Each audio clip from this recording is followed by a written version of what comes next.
അപ്പോസ്തലനായ പൗലോസ് ഫിലിപ്പിയിലുള്ള ദൈവമക്കൾക്ക് എഴുതിയ ലേഖനം ആണ് നമ്മൾ ഈ സെഷനിൽ ചിന്തിച്ചുകൊണ്ടിരിക്കുന്നത്, പഠിച്ചുകൊണ്ടിരിക്കുന്നത്. ദൈവവചനത്തിൽ നിന്ന് പുതിയ പുതിയ അറിവുകളൊക്കെ കർത്താവ് നമുക്ക് നൽകി തരുന്നത് നമ്മുടെ ആത്മീയ വർധനവിനും ജീവിതത്തിൽ പ്രായോഗികമാക്കാനും ദൈവവചനത്തിന്റെ ആഴങ്ങളെ ദൈവകൃപയിൽ ആശ്രയിച്ച് നമ്മുടെ ഉള്ളിൽ പതിപ്പിക്കുവാനും ഒക്കെ സഹായകമാക്കട്ടെ. അതിനായിട്ട് നമുക്ക് ദൈവസഭയിൽ പ്രാർത്ഥിക്കാം. കഴിഞ്ഞ ദിവസങ്ങളൊക്കെ നമ്മൾ ഈ ലേഖനത്തിന്റെ ഓരോ വാക്യങ്ങളിലൂടെ സഞ്ചരിക്കുകയായിരുന്നു. ഹല്ലേലൂയ. ആമേൻ. തിരുവെഴുത്തുകൾ നമുക്ക് ഇന്ന് രാത്രിയും ലേഖനത്തെ നിന്നുകൊണ്ട് ചിന്തിക്കുവാനും പഠിക്കുവാനും കർത്താവ് കൃപ ചെയ്യുമാറാകട്ടെ. 1-ാം അധ്യായത്തിന്റെ 12 മുതൽ 14 വരെയുള്ള വാക്യങ്ങളാണ് ഒടുവിൽ നാം ചിന്തിക്കുകയും പഠിക്കുകയും ചെയ്തത്. നമ്മൾ ഇന്ന് 15 മുതലുള്ള വാക്യങ്ങളിലേക്ക്, അധ്യായം 1-ന്റെ 15 മുതലുള്ള വാക്യങ്ങളിലേക്ക് നമ്മുടെ ശ്രദ്ധയെ കേന്ദ്രീകരിക്കുവാൻ ആഗ്രഹിക്കുന്നു. Let us turn our attention to chapter 1 verse 15 and following. 15-ാമത്തെ വാക്യത്തിൽ നമുക്ക് അല്പം നെഗറ്റീവായ കാര്യങ്ങളൊക്കെയാണ് കാണാനായിട്ട് കഴിയുന്നത്. ചിലർ ക്രിസ്തുവിനെ അസൂയയും പിണക്കവും നിമിത്തം പ്രസംഗിക്കുന്നു. ചിലരോ നല്ല മനസ്സോടെ തന്നെ. അവർ സുവിശേഷത്തിന്റെ പ്രതിവാദത്തിനായിട്ട് ഞാനിവിടെ കിടക്കുന്നു എന്ന് അറിഞ്ഞിട്ടത് സ്നേഹത്താൽ ചെയ്യുന്നു. മറ്റവരോ എന്റെ ബന്ധനങ്ങളിൽ എനിക്ക് ക്ലേശം വരുത്തുവാൻ ഭാവിച്ചുകൊണ്ട് നിർമ്മലതയോടെയല്ല, ശാഠ്യത്താൽ അത്രേ ക്രിസ്തുവിനെ പ്രസംഗിക്കുന്നത്. പിന്നെ എന്ത്? നാട്യമായിട്ടോ പരമാർത്ഥമായിട്ടോ ഏതു വിധമായാലും ക്രിസ്തുവിനെ അല്ലോ പ്രസംഗിക്കുന്നത്. ഇതിൽ ഞാൻ സന്തോഷിക്കുന്നു, ഇനിയും സന്തോഷിക്കും. Price the Lord. പൗലോസ് അപ്പോസ്തലൻ തടവറയിൽ ആയത് സുവിശേഷത്തിന്റെ വർധനവിന്, ദൈവരാജ്യത്തിന്റെ വ്യാപ്തിക്കൊക്കെ കാരണമായി എന്നുള്ളതാണ് 12 മുതൽ ഉള്ള വാക്യങ്ങളിൽ നമ്മൾ കഴിഞ്ഞ ബൈബിൾ സ്റ്റഡിയിൽ കണ്ടത്. തടവറയിലായപ്പോ ഒരു ശക്തനായ ദൈവം ആ കാലഘട്ടത്തിൽ അതിശക്തമായി ഉപയോഗിച്ചുകൊണ്ടിരിക്കുന്ന ഒരു ദൈവദാസനെ പിടിച്ച് തടവറയിലാക്കിയപ്പോൾ പലരും സന്തോഷിച്ചു കാണും. ഇയാളെ കൊണ്ടുള്ള ഉപദ്രവം തീർന്നു എന്ന് കരുതി കാണും. പക്ഷേ ദൈവമക്കൾ തടവറയിലായാലും അതിന്റെ പിന്നിൽ ദൈവത്തിനൊരു പദ്ധതി ഉണ്ടായിരിക്കുമെന്നുള്ളതാണ് സത്യം. പൗലോസ് അപ്പോസ്തലൻ തടവറയിൽ വെച്ച് എഴുതിയ ലേഖനങ്ങൾ ഇന്നും വളരെ വളരെ പ്രാധാന്യമുള്ള ഉപദേശങ്ങൾ അടങ്ങിയിരിക്കുന്ന ലേഖനങ്ങളാകിയാൽ ഇന്നും ദൈവസഭയ്ക്ക് പ്രയോജനവും പ്രചോദനവുമായിക്കൊണ്ടിരിക്കുന്നു. നമ്മുടെ ഇന്നത്തെ മോർണിംഗ് സെഷനിലും എഫേസ്യ ലേഖനത്തിൽ നിന്ന് നമ്മൾ ചിന്തിച്ചു. ആ ലേഖനവും തടവറയിൽ വെച്ച് എഴുതിയതാണ്. ലേഖനങ്ങളുടെ രാജ്ഞി എന്നാണ് എഫേസ്യ ലേഖനത്തെ വിശേഷിപ്പിച്ചിരിക്കുന്നത്. പുതിയ നിയമത്തിലെ എല്ലാ ലേഖനങ്ങളെയും എടുത്തു വെച്ചാൽ അതിൽ തന്നെ രാജ്ഞിയായി വിളങ്ങുന്ന ക്വീൻ ഓഫ് ദി എപ്പിസ്റ്റിൽ എന്ന് അപരനാമം നൽകിയിരിക്കുന്ന ലേഖനം അത് തടവറയിൽ വെച്ചാണ് പിറന്നത്. അപ്പോ തടവറയ്ക്ക് പോലും ഒരു ദൈവമക്കളുടെയും ശുശ്രൂഷകളെ, ദൈവവചന ഘോഷണത്തെ തടയാൻ കഴിയത്തില്ല. ദൈവത്തിന് അവരെ അതിശക്തമായി അവിടെ ഉപയോഗിക്കാൻ കഴിയും. അതിലും ദൈവത്തിന്റെ പദ്ധതി ഉണ്ടാകും. ഹല്ലേലൂയ. ഇവിടെ ഈ ഫിലിപ്പി ലേഖനവും തടവറയിലെ ലേഖനമാണ്. അവൻ കാരാഗൃഹത്തിൽ കിടക്കുമ്പോൾ അദ്ദേഹം രചിക്കുന്ന ലേഖനങ്ങളിൽ ഒന്നാണ് ഫിലിപ്പി ലേഖനം. ആ ലേഖനം 12 മുതൽ നമ്മൾ കണ്ടത് പൗലോസ് അപ്പോസ്തലൻ തടവറയിലായതിനെ കുറിച്ച് വിഷമിക്കുന്ന, വേദനിക്കുന്ന ഫിലിപ്പിയിലെ ദൈവമക്കൾ ഉൾപ്പെടെയുള്ളവരോട് പൗലോസ് അപ്പോസ്തലൻ പറയുകയാണ്, നിങ്ങൾ അങ്ങനെ ഭാരപ്പെടുകയൊന്നും വേണ്ട. ഈ ലേഖനത്തിന്റെ കേന്ദ്ര വിഷയമായിരിക്കുന്ന ക്രിസ്തുവിൽ സന്തോഷിക്കുക. Rejoice in Christ, rejoice in the Lord. കർത്താവിൽ സന്തോഷിക്കുക എന്നതിനെ അന്വർത്ഥമാകും വണ്ണം അദ്ദേഹം സഭയെ പ്രബോധിപ്പിക്കുകയാണ്. ഞാൻ തടവറയിലായതോർത്ത് നിങ്ങൾ ദുഃഖിക്കുകയൊന്നും വേണ്ട, വിഷമിക്കണ്ട. കാരണം ഞാൻ തടവറയിലായത് സുവിശേഷത്തിന്റെ അഭിവൃദ്ധിക്ക്, പ്രോസ്പെരിറ്റി ഓഫ് ദ ഗോസ്പൽ, അതിന് കാരണമായി. Price the Lord. അതെങ്ങനെയാണെന്ന് നമ്മൾ കണ്ടതാണ്. എന്നാൽ ഇന്ന് നാം 15-ാം വാക്യം മുതൽ വായിക്കുമ്പോൾ ഇതിന്റെ ഒരു മറുവശം കാണുകയാണ്. സുവിശേഷത്തിന്റെ അഭിവൃദ്ധിക്ക് കുഴപ്പമൊന്നുമില്ല, അതല്ല.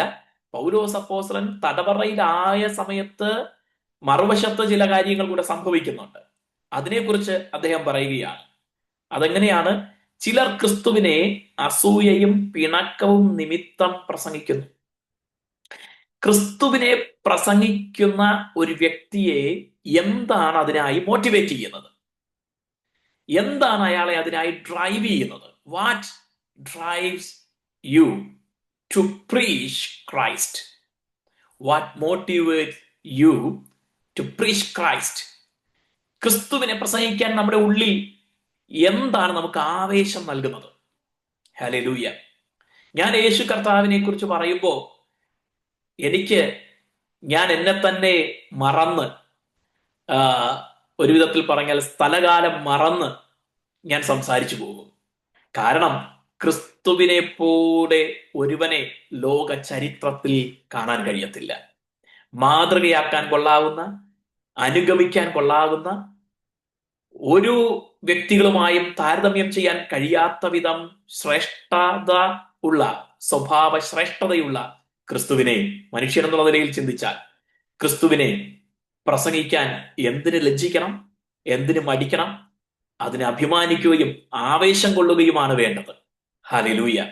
എന്നാൽ ക്രിസ്തുവിനെ പ്രസംഗിക്കാൻ നമ്മെ മോട്ടിവേറ്റ് ചെയ്യുന്നത് ഇതിലും വലിയ കാര്യമാണ്. ഞാൻ ഈ പറഞ്ഞ ക്രിസ്തുവിന്റെ സവിശേഷതകളിലേക്കാൾ ഉയർന്ന ഒരു കാര്യമാണ് യഥാർത്ഥമായി സുവിശേഷം പ്രസംഗിക്കാൻ, ക്രിസ്തുവിനെ പ്രസംഗിക്കാൻ നമ്മെ പ്രേരിപ്പിക്കുന്നത്. അതെന്താണെന്നറിയാവോ? സകല മനുഷ്യരുടെയും പാപത്തിന് പരിഹാരം വരുത്താൻ ഒരേ ഒരുവനെ കഴിയൂ. ഒരുവന് മാത്രമേ അത് ചെയ്യാൻ കഴിഞ്ഞിട്ടുള്ളൂ. അത് യേശുക്രിസ്തു മാത്രമാണ്. ക്രിസ്തുവിനെ പ്രസംഗിക്കാത്തിടത്തോളം, ക്രിസ്തുവിനെ അറിയിക്കാത്തിടത്തോളം, സുവിശേഷം അറിയിക്കാത്തിടത്തോളം രക്ഷ വ്യക്തികൾക്ക് മറഞ്ഞു കിടക്കുകയാണ്. അവർ നരകത്തിലേക്ക് യാത്ര ചെയ്യുകയാണ്. കോടാനുകോടി മനുഷ്യർ യേശുക്രിസ്തുവിനെ അറിയാതെ നിത്യനാശത്തിലേക്ക് യാത്ര ചെയ്യുമ്പോൾ സൗജന്യമായി വിശ്വാസത്താൽ യേശുക്രിസ്തുവിനെ കർത്താവായി അംഗീകരിക്കുന്നതിനാൽ തികച്ചും സൗജന്യമായി ഈ നിത്യരക്ഷ പ്രാപിക്കാൻ കഴിയുമെന്ന സന്ദേശം അറിയിക്കാതിരിക്കാൻ നമുക്ക് കഴിയില്ല എന്നുള്ളതാണ് സത്യം. അതുകൊണ്ട് സുവിശേഷം പ്രസംഗിക്കുന്നതിന്റെ പരമപ്രധാന കാരണം അത് രക്ഷയ്ക്കായി ദൈവശക്തിയാകുന്നു എന്നതിനാലാണ്. റോമാലേഖനം 1-ാം അധ്യായത്തിൽ അതാണ് നമ്മൾ കാണുന്നത്. യഹൂദനായാലും യവനനായാലും ഏത് ഭൂമിയുടെ അറ്റത്തുള്ള ഏത് മനുഷ്യനായാലും രക്ഷിക്കപ്പെടുവാൻ ആകാശത്തിന്റെ കീഴിൽ മനുഷ്യരുടെ ഇടയിൽ നൽകപ്പെട്ട ഒരു നാമമേ ഉള്ളൂ. അത് യേശുക്രിസ്തുവിന്റെ നാമമാണ്. ഇതു നിമിത്തമാണ് നാം സുവിശേഷം പ്രസംഗിക്കുന്നത്. മറ്റെല്ലാം സെക്കൻഡറിയാണ്. പ്രൈമറി റീസൺ അതാണ്. ഒരുവനാണ് സകല മനുഷ്യർക്കും വേണ്ടി മരിച്ചത്. ഒരുവനിലൂടെ മാത്രമേ രക്ഷ പ്രാപിക്കാൻ കഴിയൂ. അത് ക്രിസ്തു മാത്രമാണ്. ഈ രക്ഷ സൗജന്യമാണ്. ഇതാണ് സുവിശേഷം അറിയിക്കാനുള്ള അതിപ്രാധാന്യമായ, ഏറ്റവും പരമപ്രധാനമായ കാരണം. ഇതായിരിക്കണം സുവിശേഷം അറിയിക്കുമ്പോൾ, സുവിശേഷം പറയുമ്പോൾ നമ്മുടെ പരമപ്രധാന ലക്ഷ്യവും. എന്നാൽ വ്യത്യസ്തമായ ലക്ഷ്യങ്ങളോടെ സുവിശേഷം അറിയിക്കുന്നവരും ഉണ്ട് എന്ന് ഈ ഭാഗത്ത് വായിക്കുന്നത് പോലെ നമുക്ക് കാണാനായിട്ട് കഴിയും. ഈ മോട്ടിവേഷൻ അല്ലാതെയും സുവിശേഷം അറിയിക്കുന്നവരുണ്ട്.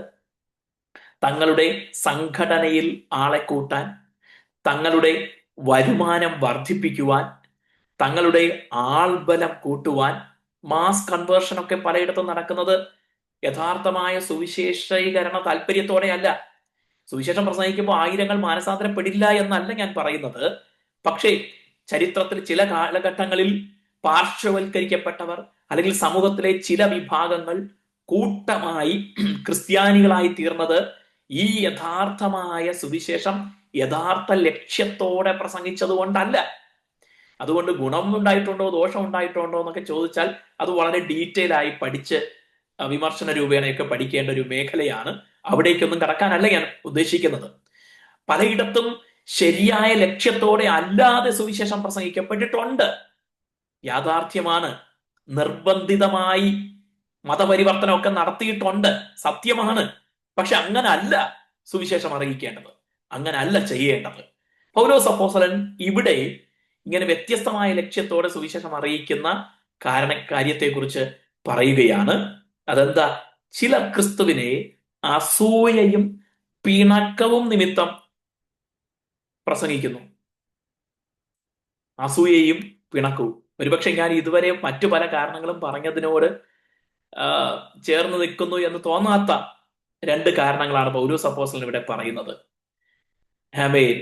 എൻവി ആൻഡ് സ്ട്രൈഫ്, അസൂയയും പിണക്കവും. എൻവി ആൻഡ് സ്ട്രൈഫ്. അതെങ്ങനെ അസൂയയും പിണക്കവും കൊണ്ട് സുവിശേഷം അറിയിക്കുന്നത്? പിന്നാലെ പൗലോസ് അപ്പോസ്തലൻ അതിനെക്കുറിച്ച് വിശദീകരിക്കുന്നുണ്ട്. എന്നാൽ ഈ എൻവിയെ കുറിച്ചും സ്ട്രൈഫിനെ കുറിച്ചും നമുക്ക് ഒന്ന് രണ്ട് കാര്യങ്ങൾ ഈ പദപ്രയോഗം ഇവിടെ വന്ന സ്ഥിതിക്ക് ചിന്തിക്കാതിരിക്കുന്നത് ഉചിതമല്ല. ക്രിസ്തുവിനെ ഇവിടെ ചിലർ പ്രസംഗിക്കുന്നത് അസൂയയും പിണക്കവും നിമിത്തമാണ്, അല്ലെ? അസൂയ നിമിത്തം പ്രസംഗിക്കുന്നു എന്നാണ് പറഞ്ഞിരിക്കുന്നത്. എന്നാൽ ക്രിസ്തുവിനെ ഒരിക്കൽ അസൂയ നിമിത്തം ചിലർ ഒറ്റിക്കൊടുത്ത് ക്രൂശിൽ തറച്ചു കൊന്നതിനെ കുറിച്ച് മത്തായി 27:18 കാണാനായിട്ട് കഴിയും. പിലാത്തോസിന്റെ മുൻപിൽ യേശുവിനെ കൊണ്ടുവന്ന് നിർത്തിയിരിക്കുന്നത് യേശുവിനോടുള്ള അസൂയ നിമിത്തമാണെന്ന് പിലാത്തോസിന് മനസ്സിലായി. അവരെക്കാൾ കൂടുതൽ പുരോഹിതന്മാരെയും ശാസ്ത്രിമാരെയും പരീശന്മാരെയും സദൂക്യരെയും മറ്റു പല ഗ്രൂപ്പുകളും അക്കാലത്ത് ഉണ്ടായിരുന്നു. അവരെക്കാൾ കൂടുതൽ ഫോളോവേഴ്സ് യേശുവിന് ഉണ്ടാകുന്നു എന്ന് മനസ്സിലാക്കിയിട്ട് യേശുവിനെ ഇങ്ങനെ വിട്ടാൽ നമ്മുടെയൊക്കെ പലരുടെയും നിലനിൽപ്പും വരുമാനവും ഇല്ലാതെയാകും. അതുകൊണ്ടുള്ള അസൂയ നിമിത്തം യേശുവിനെ തന്റെ മുമ്പിൽ കൊണ്ടുവന്ന് നിർത്തിയിരിക്കുകയാണെന്ന് പിലാത്തോസിന് മനസ്സിലായി എന്ന് എഴുതിയിട്ടുണ്ട്. അപ്പോൾ ഒരിക്കൽ യേശുവിനെ അസൂയ നിമിത്തം ഒറ്റിക്കൊടുത്തതിനെ കുറിച്ച് നമുക്ക് കാണാൻ കഴിയുന്നു. വേദപുസ്തകം പഠിക്കുമ്പോൾ ഭൂമിയിൽ ആദ്യത്തെ കൊലപാതകം നടന്നത് അസൂയ നിമിത്തമാണ്. ആരാ? സ്വന്തം സഹോദരനെ കയീൻ അടിച്ചു കൊല്ലുന്നത് അടിസ്ഥാന കാരണം നോക്കിക്കഴിഞ്ഞാൽ അസൂയ നിമിത്തമാണെന്ന് മനസ്സിലാക്കാനായിട്ട് കഴിയും. ഉൽപ്പത്തി 4:4 മുതൽ 8 വരെ വായിക്കുമ്പോൾ കയീന്റെ മുഖം വാടി. എന്താ കാരണം? തന്റെ സഹോദരന്റെ ആരാധന ദൈവത്തിന് സ്വീകാര്യവും ദൈവം അതിൽ പ്രസാദിക്കുകയും ചെയ്തു. നിഷ്കളങ്കതയോടെ ആത്മാർത്ഥ ഹൃദയത്തോടെ ഹാബേൽ അർപ്പിച്ച വഴിപാടിൽ ദൈവം പ്രസാദിച്ചു.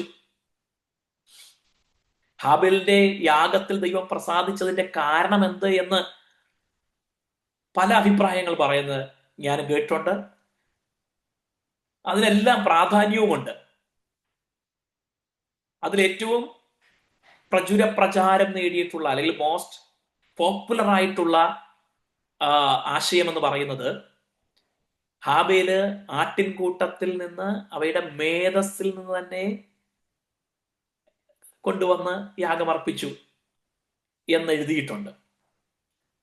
അപ്പൊ അതുകൊണ്ട് ദൈവം പ്രസാദിച്ചു എന്ന്, അതാണ് ദൈവം പ്രസാദിക്കാൻ കാരണമെന്ന് ചിലർ പറയുന്നുണ്ട്.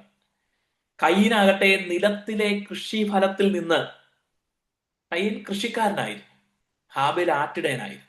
അവരവർക്കുള്ളതാണല്ലോ കൊടുക്കാൻ പറ്റുന്നത്. അപ്പോ കയീൻ നിലത്തിലെ ഫലത്തിൽ നിന്ന് ദൈവത്തിന് കൊണ്ടുവന്ന് വഴിപാട് കഴിച്ചു. കയീനിലും അവന്റെ വഴിപാടിലും ദൈവം പ്രസാദിച്ചില്ല എന്ന് രേഖപ്പെടുത്തിയിരിക്കുന്നു.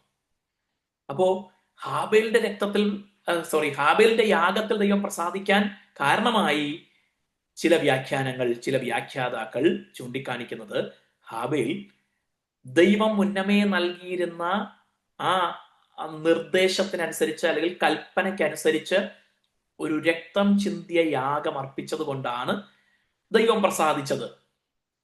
കയീൻ അങ്ങനെ ഒരു യാഗം അർപ്പിച്ചില്ല എന്ന് ചിലർ ചൂണ്ടിക്കാണിക്കുന്നു, പറയുന്നു. ശരിയാണോ തെറ്റാണോ എന്നൊന്നും അതിനെക്കുറിച്ച് വിധിക്കാനല്ല. എന്നാൽ എന്റെ കാഴ്ചപ്പാട്, ഞാൻ മനസ്സിലാക്കിയ എന്റെ ചിന്തയിൽ വന്ന കാര്യം കൂടെ ഞാൻ പറയുകയാണ്. നിങ്ങളിത് അംഗീകരിക്കണമെന്ന താല്പര്യത്തോടെ പറയുന്നതല്ല. എന്റെ ചിന്തയിൽ വന്ന, ഞാൻ ചിന്തിക്കുന്ന ഒരു കാര്യം കൂടെ ഷെയർ ചെയ്യുവാനായിട്ട് ആഗ്രഹിക്കുകയാണ്. ഈ ആദം ഹവ്വ പാപം ചെയ്തപ്പോൾ ദൈവം അവരെ തോട്ടത്തിൽ നിന്ന് പുറത്താക്കി. അവരെ തോൽ കൊണ്ട് അവരുടെ നഗ്നത മറയ്ക്കാൻ ഉടുപ്പുണ്ടാക്കി, വസ്ത്രമുണ്ടാക്കി ധരിപ്പിച്ചു എന്ന് കാണുവാനായിട്ട് കഴിയുന്നു. അത് ചൂണ്ടിക്കാണിച്ചിട്ട് ചിലർ പറയുന്നു അവിടെ ഒരു യാഗം നടന്നു. തോൽ എന്ന് പറയുന്നത് മൃഗത്തിന്റെ തോലാണ്. അത് ആടാണോ പശുവാണോ മറ്റെന്തെങ്കിലും മൃഗമാണോ എന്ന് അറിയത്തില്ല. തോൽ അത് മൃഗത്തിന്റെ തുകലാണ്. അപ്പൊ അങ്ങനെ സംഭവിക്കണമെങ്കിൽ അവിടെ ഒരു യാഗം നടക്കണം. അതുകൊണ്ടാണ് ആ യാഗത്തിന്റെ അങ്ങനെയൊക്കെ ഇന്റർപ്രറ്റ് ചെയ്ത് പറയാറുണ്ട്. പക്ഷെ ബൈബിളിൽ അതിനെക്കുറിച്ചൊന്നും രേഖകൾ നമുക്ക് കാണുവാനായിട്ട് കഴിയുന്നില്ല. ഇല്ലാത്ത കാര്യമൊക്കെ പറയുമ്പോൾ, നമുക്ക് എഴുതപ്പെട്ടിട്ടില്ലാത്ത കാര്യങ്ങൾ പറയുമ്പോൾ അതിനകത്ത് പല പരിമിതികളുണ്ട്. പോസിബിൾ ആണ്, സാധ്യതയുണ്ട്, പക്ഷെ ഉറപ്പെന്ന് നമുക്ക് പറയാൻ പറ്റത്തില്ല. എനിവേ, അങ്ങനെ ഒരു യാഗം അവിടെ നടന്നിട്ടുണ്ടെങ്കിൽ ഈ ആദം ഹവമാർ അവരുടെ മക്കളെയും ഈ യാഗത്തെക്കുറിച്ചൊക്കെ പഠിപ്പിച്ചിട്ടുണ്ടാകും. അതുകൊണ്ടാണല്ലോ ആ അറിവ്, യാഗത്തെക്കുറിച്ച്, ദൈവത്തിന് വഴിപാട് കഴിക്കുന്നതിനെ കുറിച്ച് അറിവുള്ളത് കൊണ്ടാണല്ലോ ഹാബേലും കയ്യനും ഒക്കെ ഈ യാഗവും വഴിപാടും ഒക്കെ ദൈവത്തിന് കഴിച്ചത് എന്നുള്ളതും ചിലർ ചൂണ്ടിക്കാണിക്കാറുണ്ട്. ഇതൊന്നും നമുക്ക് തെറ്റാണെന്ന് പറയാനായിട്ടൊന്നും അങ്ങനെയും വാക്യമില്ല. തെറ്റാണെന്ന് പറയാനും തെളിയിക്കാനും നമുക്ക് വേറെ സംഗതിയൊന്നുമില്ല. അതുകൊണ്ട് അത് തെറ്റാണോ ശരിയാണോ എന്നൊന്നും നമുക്ക് പക്ഷം പിടിക്കാൻ നമുക്ക് കഴിയത്തില്ല. പക്ഷേ അവിടെ ഒരു പ്രധാന പദപ്രയോഗം നമ്മൾ ശ്രദ്ധിക്കേണ്ടത്, ദൈവം ഹാബേലിലും അവന്റെ വഴിപാടിലും പ്രസാദിച്ചു എന്നാണ് കാണുന്നത്. കയീനിലും അവന്റെ വഴിപാടിലും പ്രസാദിച്ചില്ല എന്നാണ് കാണുന്നത്. യാഗത്തെക്കാൾ കൂടുതൽ ദൈവം നോക്കിയത് വഴിപാട് അർപ്പിച്ച വ്യക്തിയെയാണ്. വ്യക്തിയിൽ പ്രസാദിക്കാൻ ദൈവത്തിന് കഴിയുന്നില്ലെങ്കിൽ വ്യക്തി അർപ്പിക്കുന്നതിൽ ദൈവം പ്രസാദിക്കയില്ല എന്നാണ് നാം തിരിച്ചറിയേണ്ടത്. ദൈവം നാം അർപ്പിക്കുന്ന ഏതെങ്കിലും കാര്യത്തിൽ, പുതിയ നിയമത്തിൽ നമുക്ക് അക്ഷരാർത്ഥത്തിലുള്ള യാഗമില്ല, വഴിപാടില്ല, അതിന്റെ ആവശ്യമില്ല, ദൈവം അത് ചോദിക്കുന്നുമില്ല. ഏകയാഗമായി എല്ലാവർക്കും വേണ്ടി ഒരുവൻ മരിച്ചു, ക്രിസ്തു പരമയാഗമായി തീർന്നു. ഇനി നമുക്കൊരു യാഗത്തിന്റെ ആവശ്യമില്ല. അതുകൊണ്ട് നമ്മൾ കുർബാന അർപ്പിക്കുന്നില്ല, ബലി അർപ്പിക്കുന്നില്ല, അക്ഷരാർത്ഥത്തിൽ അതൊന്നും അർപ്പിക്കുന്നില്ല. എന്നാൽ ആത്മീയ യാഗം നാം അർപ്പിക്കുന്നുണ്ട്. എന്താണ് ആത്മീയ യാഗം? പുതിയ നിയമത്തിൽ ആത്മീയ യാഗത്തെ കുറിച്ച് പറയുന്നത്, സ്പിരിച്വൽ സാക്രിഫൈസസിനെ കുറിച്ച് പറയുന്നുണ്ട്. എന്താണ് സ്പിരിച്വൽ സാക്രിഫൈസസ്? നാം അർപ്പിക്കുന്ന സ്തോത്രം, ദൈവത്തിന് കരയേറ്റുന്ന താങ്ക്സ് ഗിവിംഗ് ഒരു ആത്മീയ യാഗമാണ്. ഇങ്ങനെയുള്ള ആത്മീയ യാഗങ്ങളെ കുറിച്ച് നമുക്ക് കാണാം. ദൈവത്തിന്റെ നാമത്തിന് വേണ്ടി നാം ചെലവിടുന്നതിനെ സൗരഭ്യവാസനയായി ഞാൻ സ്വീകരിച്ചു എന്ന് ദൈവത്തിനുള്ള ആ സൗരഭ്യവാസന എന്ന ആശയത്തിൽ പൗലോസ് അപ്പോസ്തലൻ പറയുന്നുണ്ട്. അപ്പോ കർത്താവിന്റെ വേലയ്ക്ക് വേണ്ടി സന്തോഷത്തോടെ കൊടുക്കുന്നതിനെ ഒരു ആത്മീയ ആരാധന എന്ന രീതിക്ക്, ആത്മീയ യാഗം എന്ന രീതിക്ക് ദൈവം അംഗീകരിക്കുന്നുണ്ട്. നിങ്ങൾ ബുദ്ധിയുള്ള ആരാധനയായി നിങ്ങളുടെ ശരീരങ്ങളെ ജീവനും വിശുദ്ധിയും ദൈവത്തിന് പ്രസാദവുമുള്ള യാഗങ്ങളായി സമർപ്പിക്കും എന്ന് കാണുവാനായിട്ട് കഴിയുന്നു. എങ്ങനെയാണ് ശരീരങ്ങളെ യാഗങ്ങളായി സമർപ്പിക്കുന്നത്? ജീവനും വിശുദ്ധിയും ദൈവത്തിന് പ്രസാദവുമുള്ള യാഗങ്ങളായി. അല്ലാതെ നമ്മുടെ ശരീരം കൊണ്ടുപോയി യാഗപീഠത്തിൽ വെച്ച് അറുത്ത് തീ കത്തിച്ച് യാഗം അർപ്പിക്കുന്നതിനെ കുറിച്ചല്ല അവിടെ പറയുന്നത്. ശരീരങ്ങൾ ദൈവത്തിന്റെ മന്ദിരമാണ്. Your body is the temple of God. നമ്മുടെ ശരീരം ദൈവത്തിന്റെ ആലയമാണ്. ദൈവം വസിക്കുന്ന, പരിശുദ്ധാത്മാവ് വസിക്കുന്ന മന്ദിരമാണ് നമ്മുടെ ശരീരം. അതുകൊണ്ട് ഈ ശരീരത്തെ വിശുദ്ധിയോടെ സൂക്ഷിക്കണം. ശരീരത്തിന്റെ വിശുദ്ധി എന്ന് പറഞ്ഞാൽ കുളിച്ച് സോപ്പൊക്കെ ഇട്ട് കുളിക്കുന്നതിനെ കുറിച്ചല്ല പറയുന്നത്. Price the Lord. നമ്മുടെ ശരീരം കൊണ്ട് പാപം ചെയ്യരുത്, ഇന്ദ്രിയങ്ങൾ കൊണ്ട് പാപം ചെയ്യരുത്. ഇന്ദ്രിയങ്ങളാണ് നമ്മളെ അറിവ് നേടാൻ പ്രാപ്തരാക്കുന്നത്. കണ്ണിലൂടെ കണ്ടും ചെവിയിലൂടെ കേട്ടും നമ്മുടെ സ്കിന്നിലൂടെ അനുഭവിച്ചും അങ്ങനെ ശ്വസിച്ചും, അങ്ങനെ ഇന്ദ്രിയങ്ങളിലൂടെ ആണ് നമ്മൾ അറിവ് സമ്പാദിക്കുന്നതും കമ്മ്യൂണിക്കേറ്റ് ചെയ്യുന്നതും ആശയവിനിമയം നടത്തുന്നതും. ഇതിൽ നമ്മൾ വിശുദ്ധരായിരിക്കണം. ദൈവത്തിന് വിശുദ്ധമായിരിക്കണം നമ്മുടെ ശരീരം, നോട്ടം, ചിന്ത, നമ്മൾ ചെയ്യുന്ന ഓരോ പ്രവൃത്തി, വാക്കുകൾ വിശുദ്ധമായിരിക്കണം. ദൈവത്തിന് പ്രസാദമുള്ള വാക്കുകൾ സംസാരിക്കണം. ദൈവത്തിന് പ്രസാദമുള്ള ജീവിതം നയിക്കണം. ഇങ്ങനെ നമ്മുടെ ശരീരത്തെ ക്രിസ്തുവിന്റെ അവയവമായി നാം സമർപ്പിച്ച് ജീവിക്കുമ്പോൾ, ക്രിസ്തുവിന്റെ ഇൻസ്ട്രുമെന്റായി, ക്രിസ്തുവിന്റെ ബോഡിയായി, ക്രിസ്തുവിന്റെ മെമ്പേഴ്സ് ഓഫ് ബോഡിയായി നമ്മെ തന്നെ സമർപ്പിച്ച്, നമ്മുടെ ശരീരത്തെ സമർപ്പിച്ച് നീതിയുടെ ആയുധങ്ങളായി നമ്മുടെ ശരീരങ്ങളെ സമർപ്പിക്കുമ്പോൾ എന്ത് സംഭവിക്കുന്നത്? വെപ്പൺസ് ഓഫ് റൈച്ചസ്നെസ്, നീതിയുടെ ആയുധങ്ങളായി നമ്മുടെ ശരീരങ്ങളെ സമർപ്പിക്കുമ്പോൾ നമ്മുടെ ശരീരം ദൈവത്തിനൊരു യാഗമായി മാറുകയാണ്, ഒരു ആത്മീയ യാഗമായി മാറുകയാണ്. ഇങ്ങനെയുള്ള ആത്മീയ യാഗങ്ങളെക്കുറിച്ച് പുതിയ നിയമത്തിൽ നമുക്ക് കാണുവാനായിട്ട് കഴിയും. പക്ഷെ അർപ്പിക്കുന്നതിന്, മറ്റെന്തും നാം അർപ്പിക്കുന്നതിന് മുൻപ് നാം വിശുദ്ധി ഉള്ളവരാകണം, വിശുദ്ധരാകണം. അതുകൊണ്ടാണ് എല്ലാ നടപ്പിലും വിശുദ്ധരാകുവിൻ എന്ന് പൗലോസ് അപ്പോസ്തലൻ രേഖപ്പെടുത്തിയിരിക്കുന്നത്. എല്ലാ നടപ്പിലും വിശുദ്ധരാകുവിൻ. ഹല്ലേലൂയ. In every manner be holy to God. മറ്റുള്ളവരെ പോലെ ജീവിക്കാനല്ല ദൈവം നമ്മളെ വിളിച്ചിരിക്കുന്നത്. ജാതികൾ ചെയ്യുന്നത് പോലെ ചെയ്യാനല്ല ദൈവം നമ്മെ വിളിച്ചിരിക്കുന്നത്. ജാതികൾക്ക് ആചാരങ്ങളും അനുഷ്ഠാനങ്ങളും പല കാര്യങ്ങളും വരുമ്പോ അതുമായി ബന്ധപ്പെട്ട പല ചടങ്ങുകളും ഒക്കെ ജാതികൾക്കുണ്ട്. ഇതിൽ നിന്നൊക്കെ ദൈവം നമ്മെ പുറത്തു കൊണ്ടുവന്നിരിക്കുകയാണ്. നാം അതിന്റെ പുറകെ പോകരുത്, അതിന്റെ പിന്നാലെ പോകരുത്. സമയം നോക്കുക, രാഹു നോക്കുക. രക്ഷിക്കപ്പെട്ട പലരും പണ്ട് ജാതകമൊക്കെ എഴുതി വച്ചിരിക്കുന്നത് അനുസരിച്ച് പല കാര്യങ്ങളും ഇപ്പോഴും നോക്കുന്നവരുണ്ട്. തെറ്റാണ്, പാപമാണ്. ജാതികളിൽ നിന്ന് ദൈവം നമ്മെ വിളിച്ചു വേർതിരിച്ചിരിക്കുകയാണ്. നാം ദൈവത്തിന് വിശുദ്ധരാകണം, എല്ലാ നടപ്പിലും വിശുദ്ധരാകണം. ഹല്ലേലൂയ. അപ്പോൾ നാം അർപ്പിക്കുന്ന സ്തുതികളിൽ, സ്തോത്രങ്ങളിൽ ദൈവത്തിന് പ്രസാദമുണ്ടാകണമെങ്കിൽ ആദ്യം നമ്മിൽ ദൈവം പ്രസാദിക്കണം, നമ്മുടെ നടപ്പിൽ പ്രസാദിക്കണം. ഹാബേലിന്റെയും അവന്റെ യാഗത്തിലും ദൈവം പ്രസാദിച്ചു എന്ന് പറയുമ്പോൾ പ്രധാനമായും ഞാൻ മനസ്സിലാക്കുന്ന കാര്യം അതാണ്. ഹാബേൽ ദൈവത്തോട് ഭയഭക്തിയുള്ളവനായിരുന്നു, ദൈവത്തെ സ്നേഹിക്കുന്നവനായിരുന്നു. അതുകൊണ്ടാണ് അവന്റെ യാഗത്തിലും അത് പ്രതിഫലിച്ചു, അല്ലെ? അവന്റെ സ്വഭാവം അവന്റെ യാഗത്തിലും പ്രതിഫലിച്ചു. ആട്ടിൻകൂട്ടത്തിൽ നിന്ന്, അവയുടെ മേധസ്സിൽ നിന്ന് എന്ന് പറഞ്ഞാൽ ഏറ്റവും നല്ലത് ദൈവത്തിന്, ഏറ്റവും നല്ലത് ദൈവത്തിന്. നമ്മൾ അങ്ങനെ ചിന്തിക്കാറുണ്ടോ? ഏറ്റവും നല്ലത് ദൈവത്തിനെന്ന് ചിന്തിക്കാറുണ്ടോ? എല്ലാറ്റിലും, എല്ലാ വഴികളിലും ദൈവത്തെ നനച്ചുകൊള്ളുക എന്നാണ് തിരുവെഴുത്ത് പഠിപ്പിക്കുന്നത്. In every way, every walk, remember God, remember God, meditate God. Hallelujah. ഏറ്റവും അധികം പ്രാധാന്യം, ഒന്നാം സ്ഥാനം ദൈവത്തിന്. ഗാഡ് സെന്റേഡ്, ക്രൈസ്റ്റ് സെന്റേഡ് ആയിട്ടുള്ള ലൈഫ്, അതിലാണ് ദൈവം പ്രസാദിക്കുന്നത്. മറക്കാതിരിക്കുക. അപ്പോ ഭൂമിയിലെ ആദ്യത്തെ കൊലപാതകം നടക്കുന്നത് അസൂയയിൽ നിന്നാണ്. ഇത് കണ്ടപ്പോ കയ്യിന് അസൂയയാണ് ഉണ്ടായത്. Price the Lord. ദൈവം ഒരുവനിൽ പ്രസാദിച്ചത് കണ്ടപ്പോ മറ്റൊരുവൻ എന്തുണ്ടായി? അസൂയയുണ്ടായി. അവൻ എന്ത് ചെയ്തു? മറ്റവനെ പകച്ചു, വെറുത്തു, അവനെ കൊല ചെയ്തു. ഇന്ന് അക്ഷരാർത്ഥത്തിൽ പലരെയും കൊല്ലുന്നില്ലെന്നേ ഉള്ളൂ. അല്ലാതെ പറ്റുന്ന മുഴുവൻ പണിയും സൈഡിൽ കൂടെ കൊടുക്കാനായിട്ട് പലയിടത്തും പരിപാടി ഒപ്പിക്കും. കാണുമ്പോൾ പുഞ്ചിരിയോടെ സംസാരിക്കും, വിശേഷമൊക്കെ തിരക്കും. വേറൊരാളെ കാണുമ്പോൾ പറയും, ആ പുള്ളി, അയ്യോ അയാളുമായിട്ട് സഹകരിക്കാൻ കൊള്ളത്തില്ല. എന്നാ പിന്നെ ആ പുള്ളിയോട് നേരിട്ടങ്ങ് പറഞ്ഞുകൂടെ?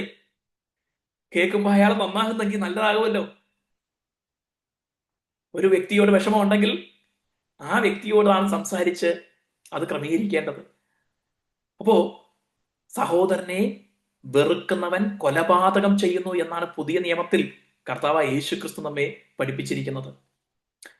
ഹല്ലേലൂയ. അസൂയ അസ്ഥികൾക്ക് ദ്രവത്വം. ഈ അസൂയ ഉള്ള പുള്ളിക്ക് തന്നെ ദ്രവത്വം ആകുമെന്നാണ് അതിന്റെ അർത്ഥം. അത് മനസ്സിനെ ദ്രവിപ്പിക്കും, ചിന്തകളെ ദ്രവിപ്പിക്കും, ഉത്തമ ചിന്തകളെ ഇല്ലാതാക്കും. ഹല്ലേലൂയ. സന്തോഷിക്കുകയാണ് വേണ്ടത്. ഒരു വ്യക്തി നല്ലതായിട്ട് ദൈവത്തെ ആരാധിക്കുന്നത്, നല്ലതായി ദൈവത്തിന് വേണ്ടി പ്രയോജനപ്പെടുന്നത്, ദൈവത്തിന് വേണ്ടി നന്നായി പാടുന്നത്, ദൈവനാമത്തിന് വേണ്ടി ചെലവിടുന്നത്, ദൈവത്തിന് വേണ്ടി എന്തെങ്കിലുമൊക്കെ ചെയ്യുന്നത് കാണുമ്പോൾ അയ്യോ എനിക്ക് പറ്റുന്നില്ല, എന്നാ പിന്നെ അവനും ചെയ്യണ്ട എന്നല്ല ചിന്തിക്കേണ്ടത്. എനിക്ക് കഴിവ് കുറവാണ്, എനിക്ക് പറ്റാത്ത കാര്യം ആ സഹോദരൻ, ആ സഹോദരി ചെയ്യുന്നുണ്ടല്ലോ എന്നോർത്ത് സന്തോഷിക്കുകയും അവരെ പ്രോത്സാഹിപ്പിക്കുകയും അവർക്കായി ദൈവത്തെ സ്തുതിക്കുകയും അവരെ ഓർത്ത് പ്രാർത്ഥിക്കുകയും ചെയ്യുമ്പോൾ ഈ അസൂയയെ നമ്മൾ എവിടെയും ഒരിച്ചിരി തല പൊക്കുന്നെങ്കിൽ അതിന്റെ തലയിൽ ചുറ്റിയ കൊണ്ട് അടിക്കുക കൂടെയാണ് ചെയ്യുന്നത്. അങ്ങനെ അസൂയ അല്പം പോലും തല പൊക്കാതിരിക്കാൻ അസൂയയുടെ മറുമരുന്ന് അവർക്ക് വേണ്ടി സന്തോഷത്തോടെ പ്രാർത്ഥിക്കുക എന്നുള്ളതാണ് എന്ന് പറഞ്ഞ് ഞാൻ ആ ഭാഗം വിട്ട് മുന്നോട്ട് പോവുകയാണ്. Price the Lord. അപ്പോ ആദ്യത്തെ കൊലപാതകം ഭൂമിയിൽ സംഭവിച്ചതിന്റെ അടിസ്ഥാന കാരണം അസൂയയാണ്. റോമാലേഖനത്തിൽ പൗലോസ് അപ്പോസ്തലൻ പറയുന്നു, ഈ അസൂയയും പിണക്കവും ജഡത്തിന്റെ പ്രവൃത്തികളാണ്. ഗലാത്യ ലേഖനം 5:20 നമുക്ക് കാണാം, ജഡത്തിന്റെ പ്രവൃത്തികളോ ദുർനടപ്പ്, അസൂയ, മദ്യപാനം, ജാരശങ്ക, എന്നൊക്കെ നമുക്ക് കാണാനായിട്ട് കഴിയുന്നു. ആഭിചാരം, പക, പിണക്കം, ക്രോധം, ശാഠ്യം, ദ്വന്ദ്വപക്ഷം, സൂയ, മദ്യപാനം എന്നൊക്കെ നമുക്ക് കാണാനായിട്ട് കഴിയുന്നു. ഗലാത്യർ 5:20 അസൂയയും പിണക്കവും ജഡത്തിന്റെ പ്രവൃത്തികളാണ്. നിങ്ങൾ ആത്മാവിനാൽ ജഡത്തിന്റെ പ്രവൃത്തികളെ മരിപ്പിക്കുന്നില്ലെങ്കിൽ നിങ്ങൾ മരിക്കും നിശ്ചയം എന്നാ പറഞ്ഞിരിക്കുന്നത്. ഹല്ലേലൂയ. ജഡത്തെ മരിപ്പിക്കുന്നില്ലെങ്കിൽ, അല്ലെങ്കിൽ ജഡത്തിന്റെ പ്രവൃത്തികളെ, ജഡത്തെ മരിപ്പിക്കുക എന്ന് പറഞ്ഞാൽ ശരീരത്തെ പട്ടിണിയിട്ട് കൊല്ലാനോ ഒന്നുമല്ല ഉദ്ദേശിക്കുന്നത്.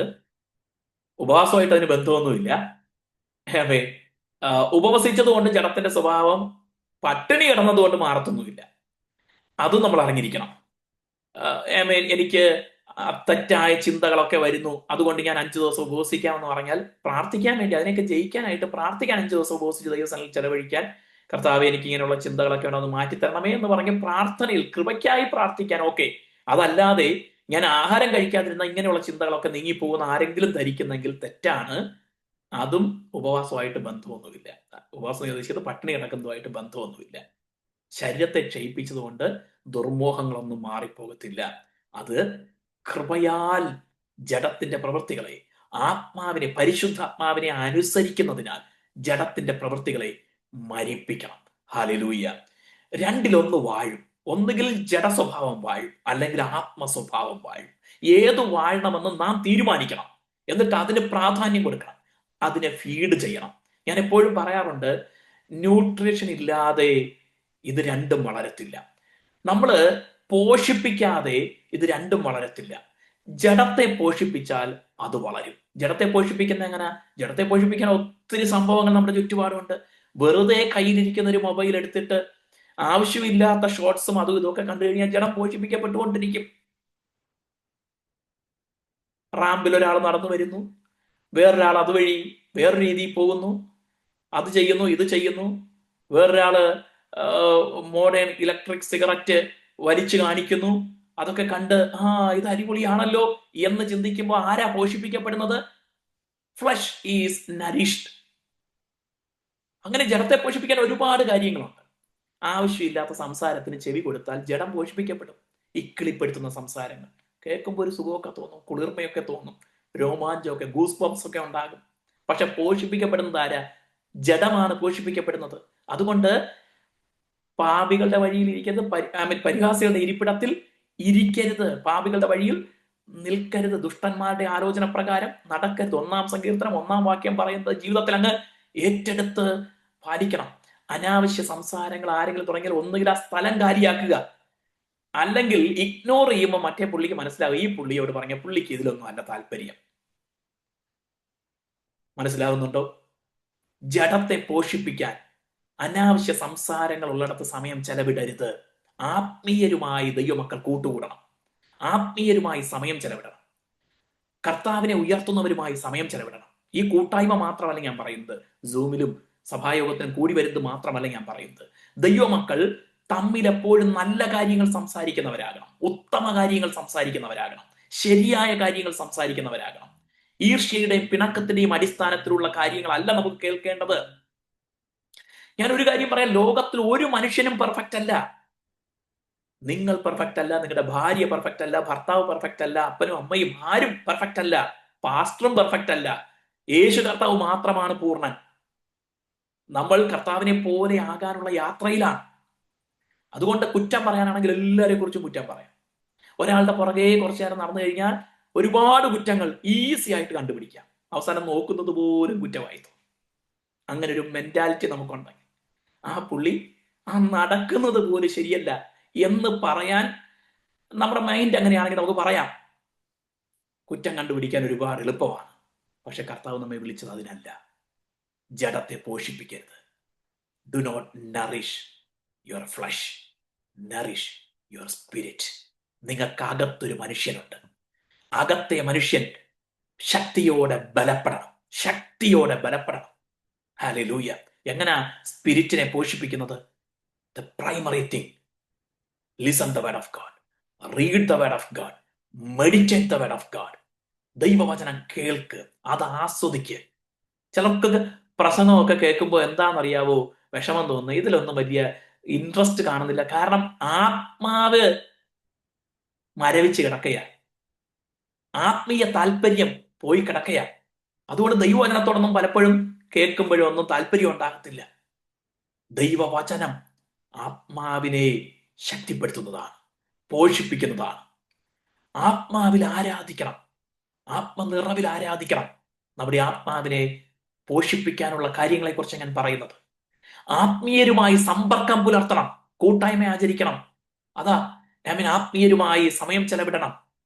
ചിലരുടെ അടുക്കൽ നമ്മൾ കുറച്ച് സമയം ഇരുന്ന് വർത്തമാനമൊക്കെ പറഞ്ഞ് ദൈവവചനമൊക്കെ ഒന്ന് പ്രബോധനം മനഃപൂർവ്വം ടോപ്പിക് ഒന്നും എടുത്ത് സംസാരിക്കുന്നതിനെ കുറിച്ചല്ല ഞാൻ പറയുന്നത്. ഏതെങ്കിലും വിഷയം പറഞ്ഞു വരുന്നതിന്റെ ഇടയ്ക്ക് നമ്മുടെ കർത്താവിന്റെ വചനത്തിൽ ഇങ്ങനെ പറഞ്ഞിട്ടുണ്ട്, അല്ലെങ്കിൽ അങ്ങനെ ഞാൻ ഒരു കഴിഞ്ഞ തവണത്തെ ദൈവദാസന്റെ ഉപവാസ പ്രാർത്ഥനയ്ക്ക് മെസ്സേജിനകത്ത് ഇന്ന കാര്യം പറഞ്ഞത്, എനിക്കത് ഭയങ്കര അനുഗ്രഹമായിരുന്നു. ഇത് പറയുമ്പോഴുണ്ടല്ലോ അകത്താത്മാവ് പോഷിപ്പിക്കപ്പെടുകയാണ്. നരിഷ് യുവർ സ്പിരിറ്റ്. ആത്മീയരുമായി ആത്മീയ സംഭാഷണങ്ങൾ നടത്തുക, സ്പിരിച്വൽ കോൺവെർസേഷൻസിൽ ഏർപ്പെടുക, ആത്മീയ ഗീതങ്ങൾ പാടുക. ആത്മാവിനെ പോഷിപ്പിക്കാൻ ആത്മീയ ഗീതങ്ങൾ പാടുക. ഹല്ലേലൂയ. നമ്മളൊന്നും വലിയ പാട്ടുകാരൊന്നും ആകണമെന്നില്ല പാടാനായിട്ടെ. നമ്മുടെ ഇന്ന് വർഷിപ്പ് ലീഡ് ചെയ്തവരും അല്ലെങ്കിൽ ഇടയ്ക്ക് മാറി മാറി നമ്മുടെ സഹോദരങ്ങൾ ചെയ്യാറുണ്ടല്ലോ, അവരെ പോലെ നമ്മൾ വലിയ പാട്ടുകാരൊന്നും ആകണമെന്നില്ല കർത്താവിനെ പ്രസാദിപ്പിക്കാനായിട്ടെ. പക്ഷേ നാം പാടുമ്പോൾ ആത്മീയ ഗീതങ്ങളാണ് പാടുന്നതെങ്കിൽ നമ്മുടെ അകത്ത് ആത്മീയ വർധന ഉണ്ടാകും.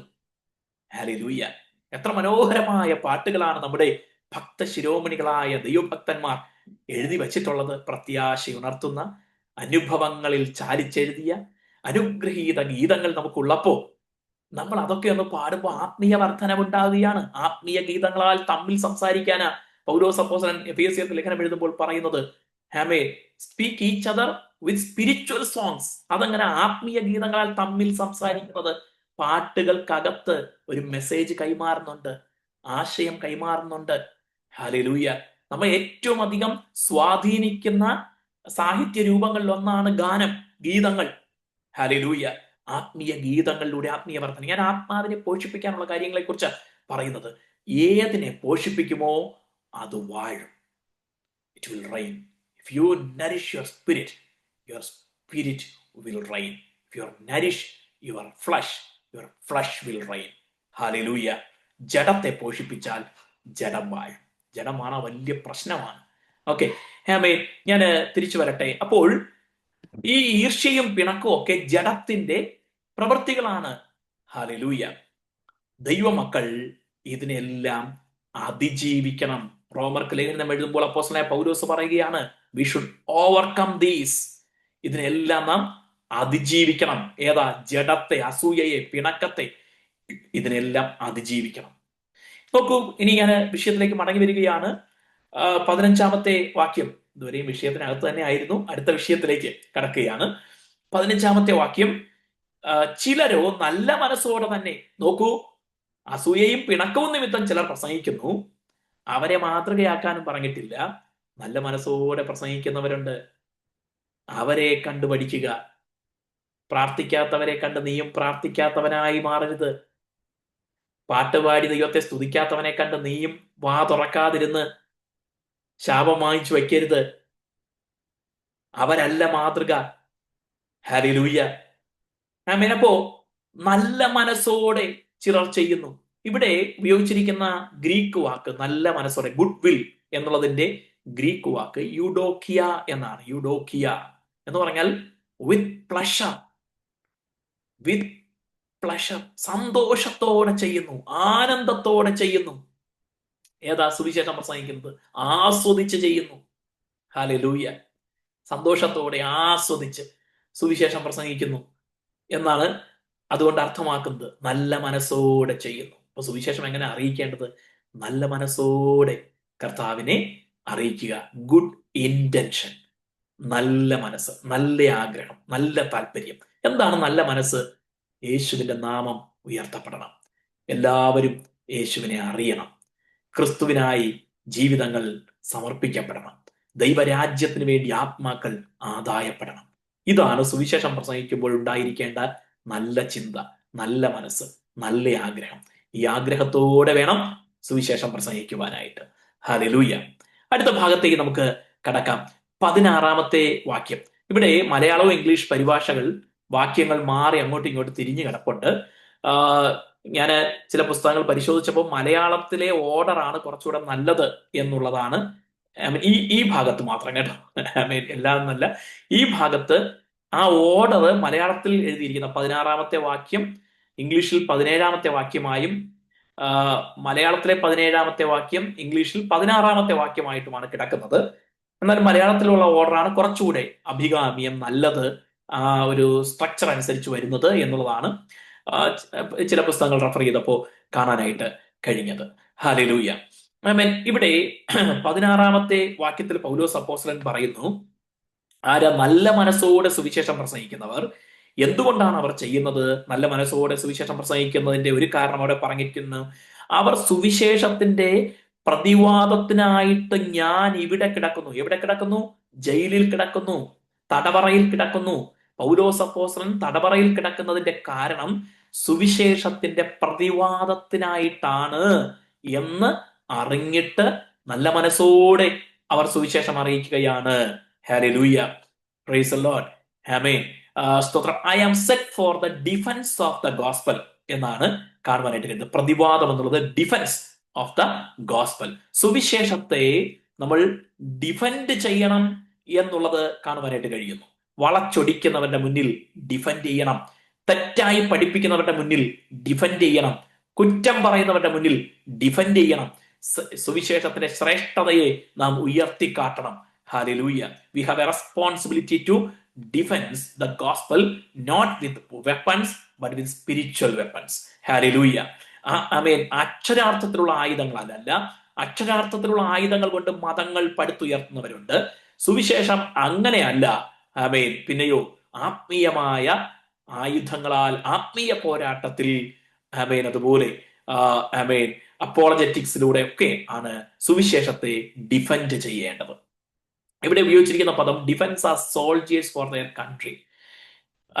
ഞാൻ സുവിശേഷത്തിന്റെ പ്രതിവാദത്തിനായിട്ട് നമ്മൾ പറഞ്ഞിരിക്കുന്നത്, ഒരു പടയാളി എങ്ങനെയാണോ തന്റെ രാജ്യത്തിനെ കാവൽ ചെയ്യുന്നത്, അതുപോലെ ഞാൻ സുവിശേഷത്തിന് വേണ്ടി ഒരു കാവൽ പടയാളിയായിരിക്കുന്നു, ഒരു കാവൽക്കാരനായിരിക്കുന്നു.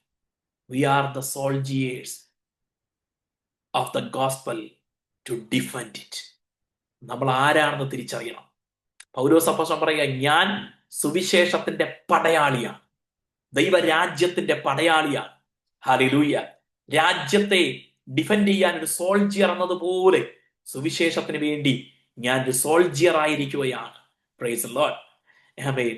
ഞാൻ ഈ ജയിലിൽ കിടക്കുന്നത് ഒരു കുറ്റവാളി ആയതുകൊണ്ടല്ല, ഏതെങ്കിലും കുറ്റകൃത്യം ചെയ്തത് കൊണ്ടല്ല ഞാൻ ഈ ജയിൽവാസം അനുഭവിക്കുന്നത്.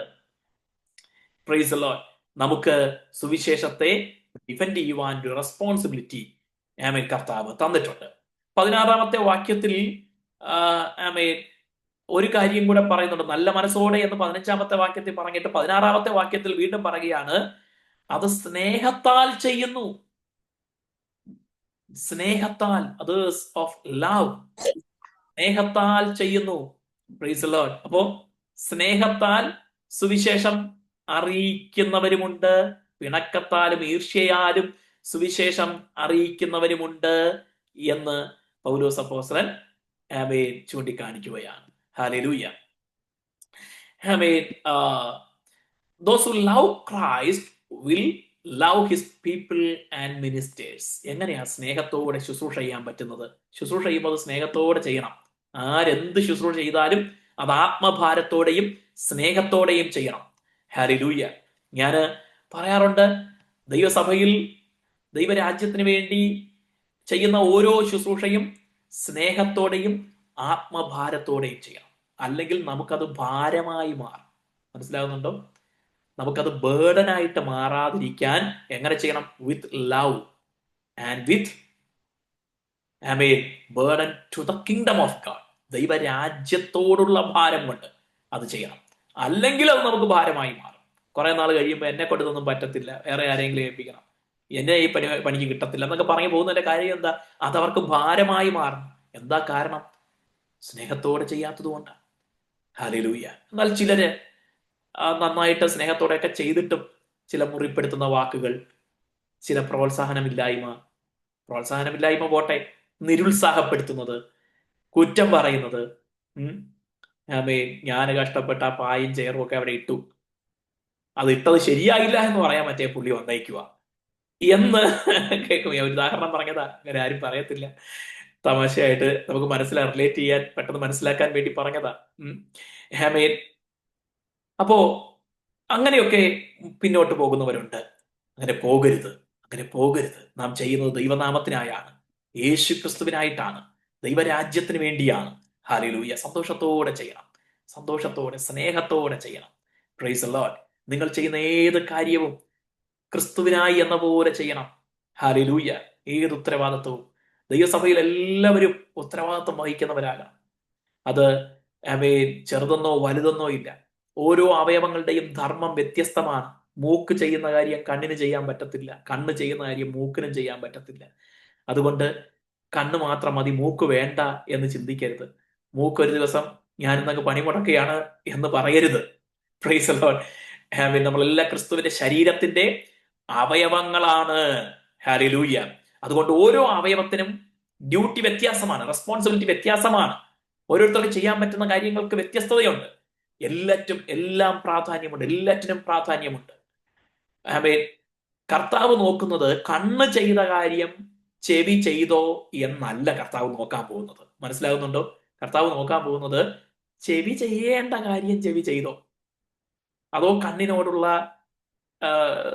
എന്തെങ്കിലും അസൂയ കാരണം അല്ലെങ്കിൽ കണ്ണിനോടുള്ള ദേഷ്യം കാരണം ചെവി പണി മുടക്കിയോ എന്നാണ് കർത്താവ് നോക്കാൻ പോകുന്നത്. നിങ്ങൾക്ക് കാര്യം മനസ്സിലായി എന്ന് ഞാൻ കരുതുകയാണ്. ഹല്ലേലൂയ. കേർസൽ മീറ്റിങ്ങുകളിൽ ഈ വിഷയമാണ്, ബോഡി ഓഫ് ക്രൈസ്റ്റ് എന്നുള്ള വിഷയമാണ് നൽകിയിട്ടുള്ളത്. നിങ്ങളെ ഇതും ഇൻസ്പയർ ചെയ്യട്ടെ, ഈ വാക്കുകൾ ഇൻസ്പയർ ചെയ്യട്ടെ എന്ന് ഞാൻ ആശിക്കുന്നു. ഹല്ലേലൂയ. അതുകൊണ്ട് ഓർക്കുക, ഓരോരുത്തരുടെയും ഉത്തരവാദിത്വം വ്യത്യാസമാണ്, എല്ലാം ആവശ്യമാണ്. കർത്താവ് പ്രതിഫലം തരുമ്പോ എങ്ങനെ തരുന്നതെന്ന് അറിയാവോ? സാം ബ്രദർ ചെയ്തതുപോലെ നെൽസൺ ബ്രദർ ചെയ്തോ എന്ന് നോക്കിയല്ല കർത്താവ് പ്രതിഫലം കൊടുക്കുന്നത്. സാം ബ്രദറിനെ ഏൽപ്പിച്ചത് സാം ബ്രദർ ചെയ്തോ എന്ന് നോക്കിയാണ് കർത്താവ് പ്രതിഫലം കൊടുക്കുന്നത്. ഹല്ലേലൂയ. Praise the Lord. ഈ ചിന്ത നമ്മെ ഭരിക്കുമാറാകട്ടെ. ആമേൻ. ഓക്കെ, ഞാൻ തിരികെ വരുന്നു. അപ്പൊ സ്നേഹത്താൽ ചെയ്യണം, സ്നേഹത്താൽ വേണം കർത്താവിന് വേണ്ടി സുവിശേഷം അറിയിക്കുന്ന കാര്യം പ്രത്യേകിച്ച്. ഹല്ലേലൂയ. ആമേൻ. കർത്താവിനെ സ്നേഹിക്കുന്നവർ ദൈവജനത്തെയും സ്നേഹിക്കും, ദൈവദാസന്മാരെ സ്നേഹിക്കും, ശുശ്രൂഷകന്മാരെ സ്നേഹിക്കും. ഹല്ലേലൂയ. യേശുവിനെ യഥാർത്ഥമായി സ്നേഹിക്കുന്നവരെ കണ്ടാൽ അറിയാം ആരെ കൂടെ സ്നേഹിക്കും. അവർ മറ്റു ദൈവമക്കളെയും സ്നേഹിക്കും, അവർ ദൈവദാസന്മാരെയും സ്നേഹിക്കും. ഹല്ലേലൂയ. ഞാൻ യേശുവിനെ ഭയങ്കരമായിട്ട് സ്നേഹമാണ് എനിക്ക്, ഞാനും കർത്താവും വളരെ അടുപ്പത്തിലാണെന്നൊക്കെ പറയുകയും ദൈവമക്കളെയും ദൈവദാസന്മാരെയും വെറുക്കുകയും ചെയ്യുന്നവർക്ക് വാസ്തവത്തിൽ സ്നേഹമില്ല. നിങ്ങൾ അന്യോന്യം സ്നേഹിക്കുന്നു എങ്കിൽ എന്റെ ശിഷ്യന്മാരെന്ന് ലോകം അറിയും എന്നാണ് കർത്താവ് പറഞ്ഞത്. ഹല്ലേലൂയ. അപ്പോ ഇതാണ് sincere motive in preaching the gospel.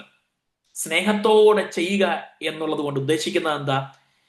സുവിശേഷം അറിയിക്കുന്നതിലെ ലക്ഷ്യം ആത്മാർത്ഥമായിരിക്കണം, നിഷ്കളങ്കമായിരിക്കണം, സത്യസന്ധമായിരിക്കണം. ഹല്ലേലൂയ. Preaching of the gospel with sincere motive. ആത്മാക്കളെ നേടണം, ദൈവരാജ്യം വളരണം, നരകത്തിൽ നിന്ന് ജീവിതങ്ങൾ വിടുവിക്കപ്പെടണം. ഈ ലക്ഷ്യത്തോടെ ആകണം സുവിശേഷം അറിയിക്കുവാനായിട്ട്. Praise the Lord. ഹല്ലേലൂയ. ആമേൻ.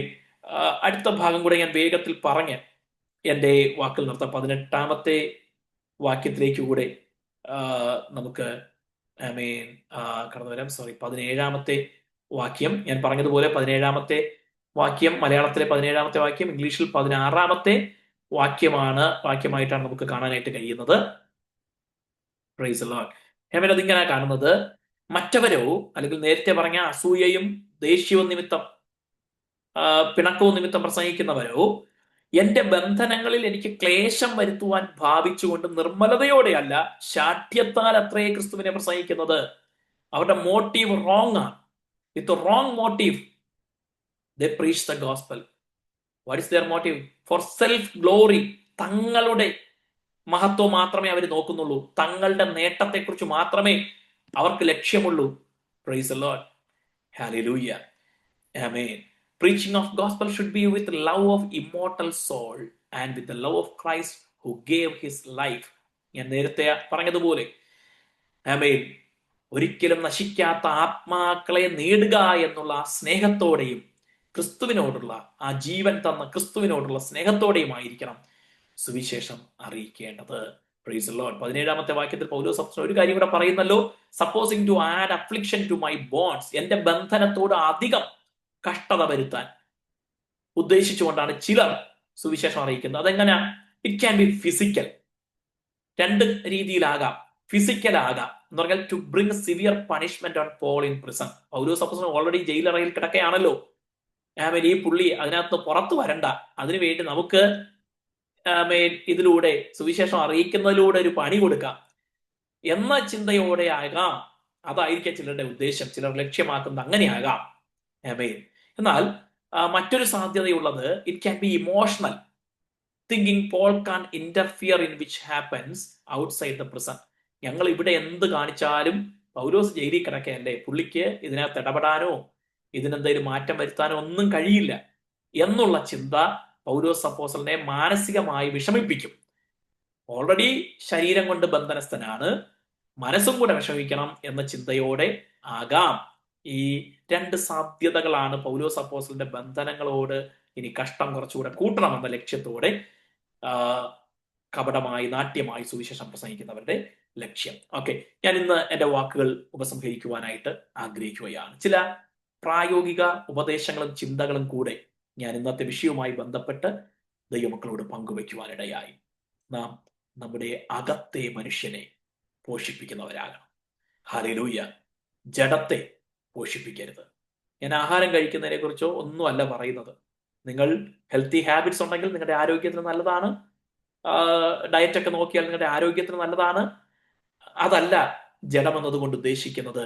ജഡത്തെ പോഷിപ്പിക്കുന്ന ചിന്തകൾക്ക് ഇടം കൊടുക്കരുത്, അതിനെ നരിഷ് ചെയ്യരുത്. ഇന്ദ്രിയങ്ങളിലൂടെ അതിനെ സ്വീകരിക്കരുത്, അതിനെ ഉപേക്ഷിക്കണം, വിട്ടുകളയണം, അതിനെ റെസിസ്റ്റ് ചെയ്യണം. മറുവശത്ത് ആത്മാവിനെ പോഷിപ്പിക്കുന്ന ആത്മീയമായ കാര്യങ്ങൾ നമ്മുടെ ജീവിതത്തിൽ ഉണ്ടാകണം. ദൈവം നമ്മെ സഹായിക്കുമാറാകട്ടെ. നമുക്ക് ദൈവസ്ഥലം തലവണക്കാം, പ്രാർത്ഥിക്കാം. അനുഗ്രഹിക്കപ്പെട്ട ചിന്തകൾ പരിശുദ്ധാത്മാവ് നമുക്ക് നൽകി തന്നു എന്ന് വിശ്വസിക്കുന്നു. ദൈവകരങ്ങളിലേക്ക് ഏൽപ്പിച്ച് നമുക്ക് സ്തോത്രം ചെയ്യാം.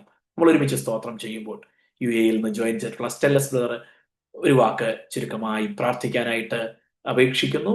നമുക്ക് എല്ലാവർക്കും കണ്ണുകളെ അടച്ച് ദൈവസ്ഥലം സ്തോത്രം ചെയ്യാം. ഹല്ലേലൂയ.